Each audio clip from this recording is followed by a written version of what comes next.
Care-i motivul pentru tot ce s-a întâmplat? Ai distrus iubirea, ai plecat. Mii de amintiri frumoase tu le-ai spulberat. Mi-ai luat inima și ai plecat.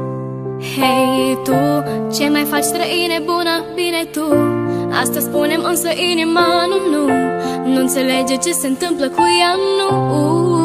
Spune tu, a fost bine când ți-am dat și sufletul, ți l-am pus pe tavă, ascultă-i urletul.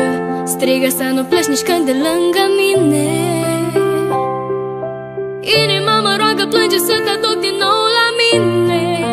Fără tine nu e bine, nu știe nimic de tine. Îmbrățișări, săruturi, vise, amintiri, ai luat totul cu tine. Ai furat totul din mine, pe mine nu mai lua cu tine.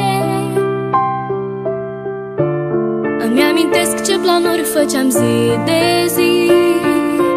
Mă vedea mireasa ta, să știi.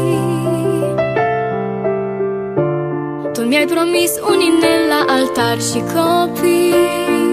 Acum am un suflet plin de nostalgii.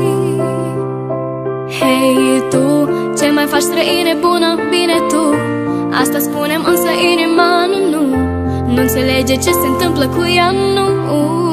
Spune tu, a fost bine când ți-am dat și sufletul, ți l-am pus pe tavă, ascultă-i urletul. Strigă să nu pleci nici când de lângă mine. Noaptea nu am somn și mă gândesc mereu la tine. Ce mai faci, oare ești bine? Dacă îți e dor de mine.